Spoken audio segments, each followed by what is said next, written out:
ಅಷ್ಟರಲ್ಲಿ ವಾಲ್ಮೀಕಿಯರು ತಾವಾಗಿ ಬಂದು ಶತ್ರುಘ್ನನನ್ನು ಬಂದು ಬಹಳ ಹೊತ್ತಾಯಿತೆ ಎಂದು ವಿಚಾರಿಸಿದರು. ಶತ್ರುಘ್ನನು ಅವರನ್ನು ವಂದಿಸಿ ಆಶೀರ್ವಾದ ಪಡೆದು ಇಲ್ಲ ಎಂದು ಉತ್ತರಿಸಿದನು. ಅವರು ನಸುನಕ್ಕೂ ಅವನನ್ನು ಕರೆದುಕೊಂಡು ತಮ್ಮ ಪ್ರವಚನ ಶಾಲೆಗೆ ನಡೆದರು. ಅಲ್ಲಿ ಕುಶಲವರೂ ಸೀತೆಯೂ ಕುಳಿತಿದ್ದರು. ಮತ್ತೆ 4-6 ಒಟುಗಳು ಕುಳಿತು ಮುಖಮುಖ ನೋಡಿಕೊಳ್ಳುತ್ತಿದ್ದರು. ವಾಲ್ಮೀಕಿಯರನ್ನು ಕಂಡ ಕೂಡಲೇ ಎಲ್ಲರೂ ಎದ್ದು ನಿಂತು ಮತ್ತೆ ಅವರ ಅಪ್ಪಣೆಯಂತೆ ಅಲ್ಲಲ್ಲಿ ಕುಳಿತುಕೊಂಡರು. ಶತ್ರುಘ್ನನು ಸೀತಾದೇವಿಯನ್ನು ಕಂಡು ಮತ್ತೆ ಸಂತೋಷಭರಿತನಾಗಿ ಆಕೆಗೆ ವಂದಿಸಿ ಆಶೀರ್ವಾದವನ್ನು ಪಡೆದು ಪೂಜ್ಯರ ಸೂಚನೆಯಂತೆ ಕುಳಿತುಕೊಂಡನು. ಸೀತೆಯು ಕುಶಲವರಿಗೆ, ಮಕ್ಕಳೇ, ನಿಮ್ಮ ಚಿಕ್ಕಪ್ಪನಿಗೆ ನಮಸ್ಕಾರ ಮಾಡಿ ಎಂದು ಸೂಚಿಸಲು ಅವರು ಬಂದು ಶತ್ರುಘ್ನನಿಗೆ ವಂದಿಸಿದರು. ಅವನು ಆಶೀರ್ವಾದ ಮಾಡುತ್ತಾ ಕೈ ಎರಡರಿಂದಲೂ ಆ ಇಬ್ಬರನ್ನು ಬರಸೆಳೆದು ತನ್ನ ತೊಡೆಯ ಮೇಲೆ ಕುಳ್ಳಿರಿಸಿಕೊಂಡು ನೆತ್ತಿಯನ್ನು ಆಘ್ರಾಣಿಸಿ ಮುದ್ದಾಡಿದನು. ಸೀತೆಗೆ ನೋಡಿ ಕಣ್ಣುಗಳಲ್ಲಿ ಹನಿದುಂಬಿದರೆ ಮಕ್ಕಳಿಗೆ ನಾಚಿಕೆಯಾಯಿತು. ವಾಲ್ಮೀಕಿಯರು ಮೃದುವಾಗಿ ನಗುತ್ತಲೇ ಆ ಎಲ್ಲವನ್ನೂ ನೋಡುತ್ತಿದ್ದರು. ತಮ್ಮ ಕಾವ್ಯದ ರಸಘಟ್ಟಗಳಲ್ಲಿ ಇದೂ ಒಂದೆಂದು ಬಗೆದು ಅದನ್ನೇ ಚಿತ್ರಿಸಿಕೊಂಡು ತನ್ಮಯರಾದಂತೆ ಹಾಗೆ ನಗುತ್ತಲೇ ಬಹುಹೊತ್ತು ಕುಳಿತಿದ್ದರು. ಶತ್ರುಘ್ನನಿಗೆ ಆ ಪರವೆಯೇ ಇರಲಿಲ್ಲ. ಮಕ್ಕಳನ್ನು ಮುದ್ದಿಸುವುದೊಂದೇ ಅವನ ಉದ್ಯೋಗವಾಗಿತ್ತು. ಸೀತೆಗೆ ನೋಡಿ ಆಹಾ, ಬಂಧು ಹೃದಯವೇ ಎಂದು ಕಾಣುತ್ತಿತ್ತು.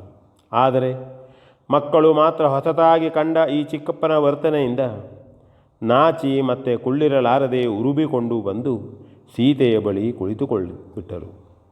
ಆಗಲೇ ಎಲ್ಲರಿಗೂ ಅವರವರ ಭಾವ ಸಮಾಧಿಯಿಂದ ಎಚ್ಚರವಾದದ್ದು. ವಾಲ್ಮೀಕಿಯರು ನಿಧಾನವಾಗಿ ಶತ್ರುಘ್ನನ ಯೋಗಕ್ಷೇಮವನ್ನು ವಿಚಾರಿಸಿದರು. ಇವನು ಪೂಜ್ಯರ ಅನುಗ್ರಹ ಎಂದು ಪ್ರಾಸ್ತಾವಿಕವಾಗಿ ಶ್ರೀರಾಮನ ಅಶ್ವಮೇಧದ ಕುರಿತು ಭಿನ್ನಯಿಸಿಕೊಂಡನು. ಪತ್ನಿ ಇಲ್ಲದೆ ಶ್ರೀರಾಮನು ಹೇಗೆ ಅಶ್ವಮೇಧವನ್ನು ಮಾಡುವುದು? ಗೃಹಸ್ಥನಾದವನು ಭಾರ್ಯಾವಿರಹಿತನಾಗಿ ಯಜ್ಞವನ್ನು ಮಾಡಬಾರದಲ್ಲ ಎಂದು ವಾಲ್ಮೀಕಿಯರು ಪ್ರಶ್ನಿಸಿದರೆ, ನನಗೂ ಅದೇನೆಂದು ತಿಳಿದಿಲ್ಲ ಎಂದು ಶತ್ರುಘ್ನನು ಉತ್ತರಿಸಿದನು. ಹಾಗೆಯೇ ಅವನು ಸೀತೆಯನ್ನು ನೋಡುತ್ತಾ ಎಲ್ಲಾದರೂ ಇನ್ನೊಬ್ಬಳನ್ನು ಎಂದು ತಡೆದು ಆಡುವಷ್ಟರಲ್ಲಿ ತಗ್ಗಿಸಿದ ತಲೆಯನ್ನೆತ್ತಿ ಸೀತೆಯು, ಅದು ಯಾವ ಕಾಲಕ್ಕೂ ಆಗಲಾರದು, ಪತಿದೇವರು ಏಕಪತ್ನಿ ವ್ರತಸ್ಥರು ಎಂದು ಗಂಭೀರವಾಗಿ ನುಡಿದಳು. ವಾಲ್ಮೀಕಿಯರು ನಿಜವೆಂದು ತಲೆಯನ್ನು ಆಡಿಸುತ್ತಾ, ಪೂಜ್ಯರಾದ ವಸಿಷ್ಠಾದಿಗಳು ಸೂಕ್ತ ನಿರ್ದೇಶನವನ್ನಿತ್ತಿರಬಹುದು ಎಂದು ಮಾತನ್ನು ಪೂರೈಸಿದರು.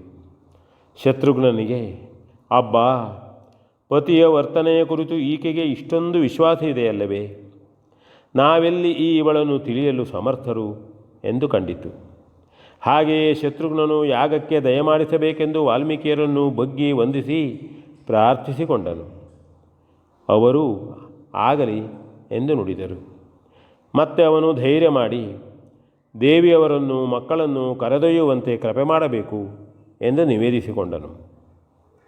ಎಲ್ಲ ಅವನ ಚಿತ್ತ ಎಂದು ಮತ್ತೆ ಅವರು ಉತ್ತರಿಸಿದರು. ಸ್ವಲ್ಪ ಹೊತ್ತು ಎಲ್ಲರೂ ಮೌನವನ್ನೇ ಧರಿಸಿದ್ದರು. ವಾಲ್ಮೀಕಿಯರು ಕುಶಲವರನ್ನು ಕರೆದು ಕಾವ್ಯ ಪಠಣವಾಗಲಿ ಎಂದು ಅಪ್ಪಣೆಯನ್ನಿತ್ತರು. ಅವರು ಗುರುಗಳನ್ನು ತಾಯಿಯನ್ನು ವಂದಿಸಿ ರಾಮಾಯಣವನ್ನು ಹಾಡತೊಡಗಿದರು. ಕೇಳುತ್ತಿದ್ದಂತೆಯೇ ಶತ್ರುಘ್ನನಿಗೆ ಪರಮಾನಂದವಾಯಿತು. ಅದನ್ನೇ ಎಣಿಸಿಕೊಂಡು ಆ ಎಲ್ಲವನ್ನೂ ತಾನು ಅನುಭವಿಸುತ್ತಿದ್ದಂತೆಯೇ ಅವನು ತನ್ಮಯನಾಗಿದ್ದನು. ಕೊನೆಗೊಳ್ಳದ ಆ ಕಾವ್ಯವು ಕುಶಲವರ ವಿದ್ಯಾಭ್ಯಾಸದವರೆಗೆ ಮಾತ್ರ ಪೂರೈಸಲ್ಪಟ್ಟಿತ್ತು. ಅಲ್ಲಿಗೆ ಒಂದು ಮಂಗಲವನ್ನು ಹಾಡಿ ಅವರು ಮತ್ತೊಮ್ಮೆ ಗುರುಗಳನ್ನು ತಾಯಿಯನ್ನು ವಂದಿಸಿದರು. ಇನ್ನಾವ ಭಾವ ಪ್ರಚೋದನೆಯೋ? ಶತ್ರುಘ್ನನು ಅಂತೆಯೇ ವಾಲ್ಮೀಕಿಯರನ್ನು ಸೀತೆಯನ್ನು ವಂದಿಸಿದನು. ಕುಶಲವರಿಗೆ ತಾವು ಶ್ರೀರಾಮನ ಮಕ್ಕಳೆಂಬುದು ಕಾವ್ಯ ಮೂಲಕವಾಗಿ ವಿದಿತವಾಗಿದ್ದಿತ್ತು. ತಮ್ಮವ್ವೆಯನ್ನು ತಂದೆಯು ಪರಿತ್ಯಜಿಸಿದ ಸಲುವಾಗಿ ಅವರಿಗೆ ಹಿಂದೊಮ್ಮೆ ಕ್ರೋಧವೂ ಉಕ್ಕಿ ಬಂದಿದ್ದರು. ಪೂಜ್ಯರ ಹಾಗೂ ಸೀತೆಯ ಸದುಪದೇಶದಿಂದ ಆ ಆಚರಣೆಯ ಗೂಢವನ್ನು ಮನಗಂಡು ಅವರು ಮೆತ್ತಗಾಗಿದ್ದರು.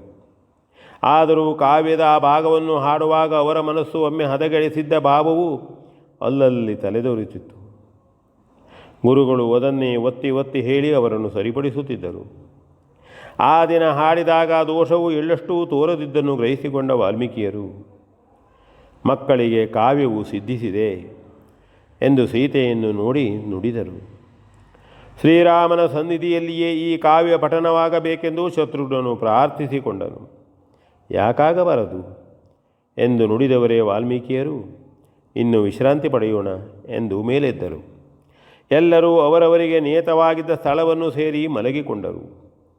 ವಾಲ್ಮೀಕಿಯರು ಒಪ್ಪಿಗೆ ಇತ್ತರೆಂದು ಶತ್ರುಘ್ನನಿಗೆ ಆ ಸಂತೋಷದಲ್ಲಿ ನಿದ್ರೆಯೇ ಬರಲಿಲ್ಲ. ಸೀತೆಗೂ ಒಂದೊಂದನ್ನೇ ಎಣಿಸಿಕೊಂಡು ನಿದ್ರಿಸಲಾಗಲಿಲ್ಲ. ಮಕ್ಕಳು ಸುಖವಾಗಿ ನಿದ್ರಿಸುತ್ತಿದ್ದರು.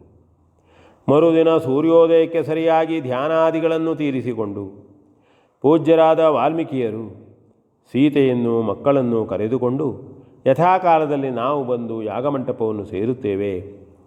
ಈ ವಿಚಾರವನ್ನು ಯಾರಲ್ಲಿಯೂ ಆಡದೆ ನೀನು ಮುಂದಾಗಿ ನಡೆ. ನಮ್ಮ ಬರುವಿಕೆಯು ಕೌತುಕಪ್ರದವಾದುದು ಎಂದು ಶತ್ರುಘ್ನನಿಗೆ ಅಪ್ಪಣೆ ಕೊಡಿಸಿದರು. ಅವನು ಹಸಾದವೆಂದು ಅವರಿಗೂ ಸೀತೆಗೂ ವಂದಿಸಿ ಮಕ್ಕಳನ್ನು ಮೈದಡವಿ ಮತ್ತೆ ಮುಂದೆ ನಡೆದನು. ಹಾಗೆಯೇ ಯಾಗಮಂಟಪವನ್ನು ಸೇರಿ ಗುರು ಹಿರಿಯರೆಲ್ಲರಿಗೂ ನಮಿಸಿ ಮತ್ತೆ ಬಂದು ತಾಯಿಯರನ್ನು ಕಂಡು ವಂದಿಸಿದನು. ಅವರೆಲ್ಲರಿಗೂ ಬಹು ವರ್ಷಗಳ ಮೇಲೆ ಕಂಡ ಇವನ ಕುರಿತು ಎಲ್ಲಿಲ್ಲದ ವಾತ್ಸಲ್ಯವೇ ಉಕ್ಕಿ ಹರಿಯಿತು. ಸ್ವಯಂ ಶ್ರೀರಾಮನು ಕೂಡ ಬಹುಕಾಲದಿಂದ ಕಾಣದಿದ್ದ ತಮ್ಮನನ್ನು ಕಂಡು ಮೈದಡವಿ ಮಾತಾಡಿ ಅವನನ್ನು ಸಮ್ಮಾನಿಸಿದನು. ಶತ್ರುಘ್ನನ ಬರುವಿಕೆಯಿಂದ ಅಲ್ಲಿದ್ದ ಎಲ್ಲರಿಗೂ ಹೊಸತೊಂದು ಚೇತನವೇ ಕೂಡಿ ಬಂದಂತಾಗಿದ್ದಿತ್ತು. ಭರತನಿಗಂತೂ ಹೇಳಿ ತೀರದ ಸಂತೋಷವಾಗಿದ್ದಿತ್ತು. ಸದಾ ತನ್ನ ಒಡನಾಡಿಯಾಗಿಯೇ ಇದ್ದ ತಮ್ಮನನ್ನು ಕೆಲವು ವರ್ಷಗಳವರೆಗೆ ಅಗಲಿದ್ದು ಮತ್ತೆ ಈಗ ಕಂಡಾಗ ಅವನು ತನ್ನನ್ನೇ ತಾನು ಮರೆಯುವಷ್ಟು ಸಂತೋಷದಿಂದ ಮೈಮರೆತಿದ್ದನು. ಶತ್ರುಘ್ನನಿಗೂ ಹಾಗೆಯೇ ಆಗಿದ್ದಿತ್ತು. ಯಜ್ಞ ಕಾರ್ಯವೂ ಧರ್ಮ ಪ್ರವಚನಗಳು ಯಥಾವತ್ತಾಗಿ ಸಾಗುತ್ತಿದ್ದವು. 4-6 ದಿವಸಗಳ ಮೇಲೆ ಒಂದು ದಿನ ಮುಂಜಾನೆ ಶ್ರೀರಾಮನಿಗೆ ಪೂಜ್ಯರಾದ ವಾಲ್ಮೀಕಿಯರು ನಿಜ ಶಿಷ್ಯರೊಂದಿಗೆ ಬಂದಿವರೆಂಬ ವಾರ್ತೆಯು ತಿಳಿದು ಬಂತು. ಅಂತೆಯೇ ಶ್ರೀರಾಮನು ಪರಿವಾರ ಸಹಿತನಾಗಿ ಋಷಿಗಳನ್ನು ಎದುರುಗೊಂಡು ವಂದಿಸಿ ಕರೆತಂದು ಉಚಿತಾಸನದಲ್ಲಿ ಕುಳ್ಳಿರಿಸಿ ಸತ್ಕರಿಸಿದನು. V N Bhagavat Baraballi.